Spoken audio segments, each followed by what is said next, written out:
Why are characters like Vel and Taramyne so likable?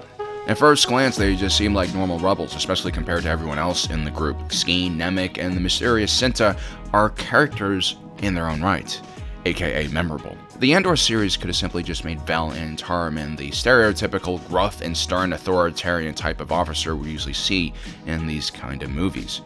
But that would be so cliche, and Andor loves subverting our expectations, and so right away, we get to see vulnerability from both Vel and Taramyne, something you're not supposed to show when you're an officer. Or is that the right way to think about this? I mean, Vel definitely has the respect of her team, but she also has trouble with the authority given to her. She clearly is not used to giving commands, and especially ones that were just shoved onto her, like accepting Andor as a part of her team. How do you know him? He comes highly recommended. So you don't know him? I know that we need him. That's all I'll say. Anything else is a violation of security. Taramyne, who's a former stormtrooper and infantry specialist and a towering human being, also carries himself with a bit of doubt. When Andor tries to fix the way their unit marches, you should switch. What? He's left-handed. Taramyne and Vel reluctantly accept Andor's advice. Why? Why switch sides? Skeen is left-handed. And then lastly, the two call Andor on the day before the mission to ask him a relatively simple question about how to calibrate the weight of the freighter they're going to steal. This makes Andor suspicious, and he immediately realizes that these two were nowhere near as prepared for this mission as they should be. You don't know how to get it off the runway, do you?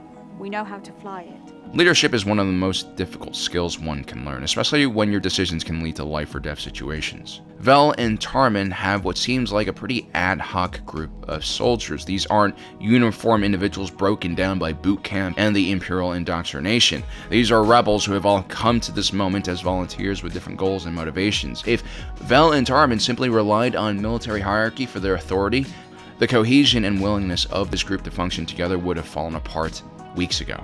That type of military discipline only works when you have a system of punishment for individuals who don't follow orders in place, i.e. a military prison or the thought of an ISB interrogation. And so the only way that Vel and Taramyne can create cohesion amongst their unit is by creating trust. And that's a very difficult thing to do. First, you have to show that you care for the lives of the people beneath your command.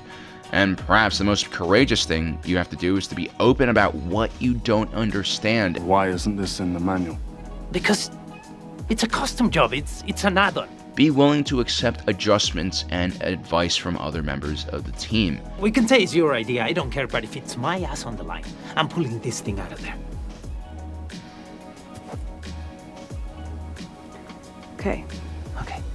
Especially when it's clear that they have more experience on something. Some things can't really be taught, and that's why everyone can't be a leader.